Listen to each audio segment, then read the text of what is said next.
સુરતના ડિંડોલી વિસ્તારમાં ભક્તિ અને ચોરીનો એક અજીબ કિસ્સો સામે આવ્યો છે।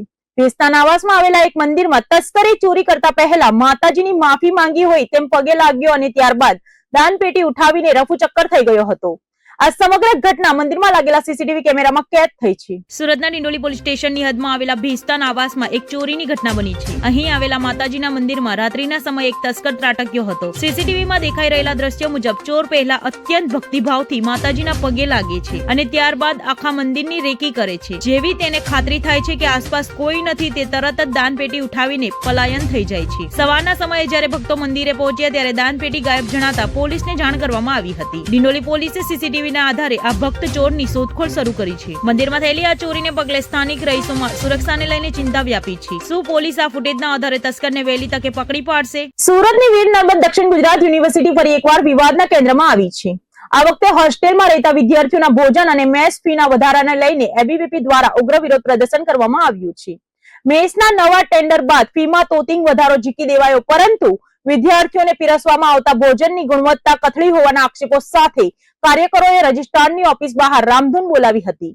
સુરતની વીર નર્મદ દક્ષિણ ગુજરાત યુનિવર્સિટીના રજિસ્ટ્રાર ઓફિસ બહાર જ આજે વિદ્યાર્થીઓના હિત માટે એબીવીપીના કાર્યકરોએ હલ્લાબોલ કર્યો હતો। વિરોધનું મુખ્ય કારણ હોસ્ટેલમાં આપવામાં આવતું હલકી ગુણવત્તાનું ભોજન અને મેસ ફીમાં કરવામાં આવેલો તોતિંગ વધારો છે। એબીવીપીના કાર્યકરો અને હોસ્ટેલના વિદ્યાર્થીઓએ રજિસ્ટ્રાર ઓફિસની બહાર જ ધરણા પર બેસીને રામધૂન બોલાવી યુનિવર્સિટી પ્રશાસનને જગાડવાનો પ્રયાસ કર્યો હતો। એબીવીપીનો આરોપ છે કે અગાઉ બોયઝ હોસ્ટેલમાં મેસની ફી 2000 રૂપિયા હતી, જે વધારીને હવે 2400 રૂપિયા કરી દેવામાં આવી છે। તેવી જ રીતે ગર્લ્સ હોસ્ટેલમાં મેસની ફી 1700 રૂપિયાની સીધી વધારીને 2400 રૂપિયા કરી દેવામાં આવ્યા છે। નવા ટેન્ડર બાદ મેસ ફીમાં આટલો મોટો વધારો કરવામાં આવ્યો હોવા છતાં વિદ્યાર્થીઓને પૌષ્ટિક અને શુદ્ધ ભોજન મળતું નથી। ઉલટાનું ફી વધુ લેવા છતાં ભોજનની ગુણવત્તા અત્યંત હલકી હોવાથી વિદ્યાર્થીઓના સ્વાસ્થ્ય સામે ખતરો ઉભો થયો છે।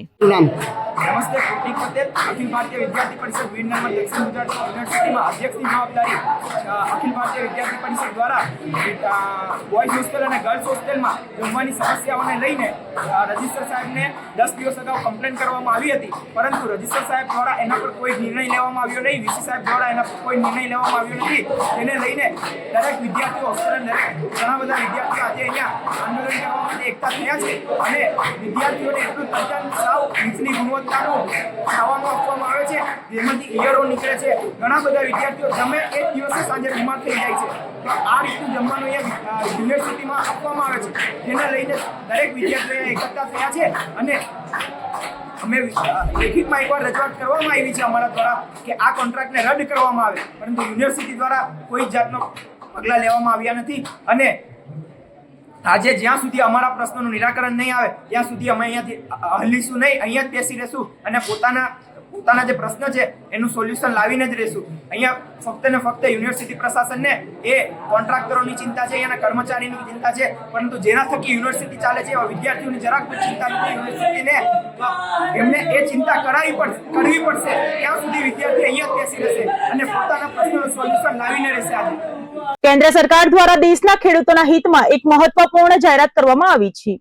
દેશમાં ઘઉં અને ખાંડના મજબૂત બફર સ્ટોક અને રવિ સિઝનમાં થયેલા રેકોર્ડ બ્રેક વાવેતરને ધ્યાનમાં રાખીને સરકારે નિકાસની મંજૂરી આપી છે।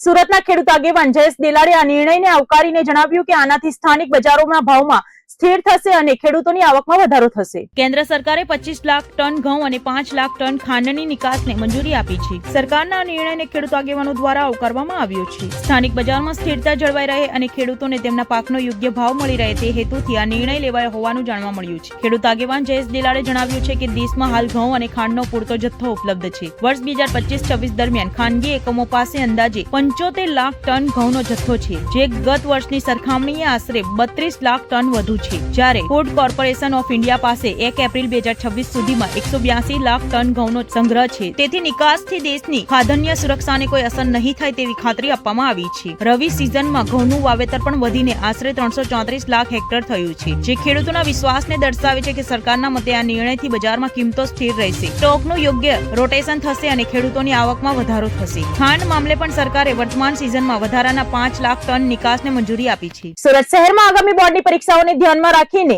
વિદ્યાર્થીઓના હિતમાં સુરત પોલીસ દ્વારા અત્યંત મહત્વપૂર્ણ નિર્ણય લેવામાં આવ્યો છે।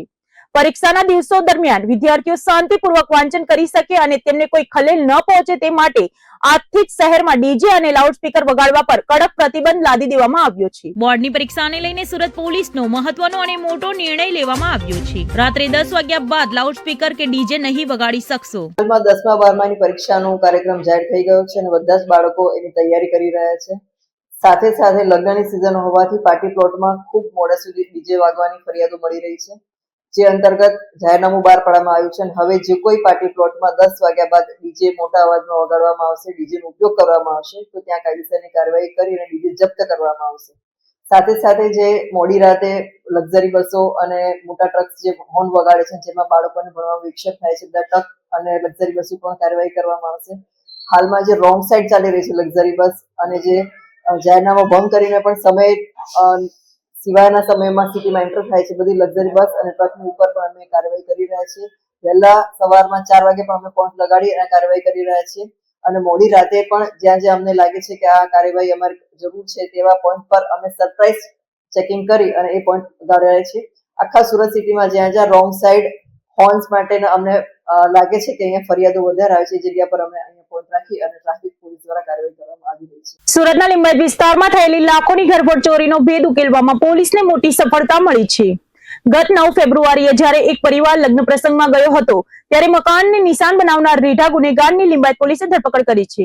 સુરતના લિંબાયત વિસ્તારમાં ગત 9 ફેબ્રુઆરીએ થયેલી લાખોની ઘરફોડ ચોરીનો ભેદ ઉકેલવામાં લિંબાયત પોલીસને મોટી સફળતા મળી છે. સુલતાના અંસારીનો પરિવાર જ્યારે એક લગ્ન પ્રસંગમાં બહાર ગયો હતો ત્યારે તસ્કરે બંધ મકાન નંબર 301ના તાળા તોડીને અંદર પ્રવેશ કર્યો હતો. તસ્કરે ઘરમાં રહેલા સોના ચાંદીના કિંમતી ઘરેણાં અને મોબાઈલ મળીને કુલ્લે ₹10.7 લાખની મત્તા પર હાથફેરો કર્યો હતો. ચોરીની ઘટનાની ગંભીરતાને જોઈને લિંબાયત પોલીસે તાત્કાલિક અલગ અલગ ટીમો બનાવીને તપાસ શરૂ કરી હતી. પોલીસે તે વિસ્તારના અંદાજે 50 જેટલા સીસીટીવી ફૂટેજ તપાસ્યા હતા. આ ટેકનિકલ સર્વેલન્સ અને બાતમીદારોની મદદથી પોલીસે સાતીર તસ્કર વામિયા મુસ્તાક શાહને દબોચી લીધો હતો. પોલીસ તપાસમાં ચોંકાવનારો ખુલાસો થયો છે કે આરોપી ઘરફોડ ચોરીના ગુનામાં લાજપોર જેલમાં હતો અને ઘટનાના માત્ર 3 દિવસ પહેલા જ જામીન પર બહાર આવ્યો હતો. જેલમાંથી છૂટતાની સાથે જ આરોપીએ ફરી બંધ મકાનની રેકી કરી ચોરીને અંજામ આપ્યો હતો. લિંબાયત પોલીસ સ્ટેશન વિસ્તારમાં એક ઘરફોડ ચોરી દાખલ થયેલી હતી અને જેમાં સોનાના અને ચાંદીના ઘરેણાં અને મોબાઈલ ફોન સાથે આશરે 10 લાખ રૂપિયાનો મુદ્દામાલની ચોરી થઈ હતી.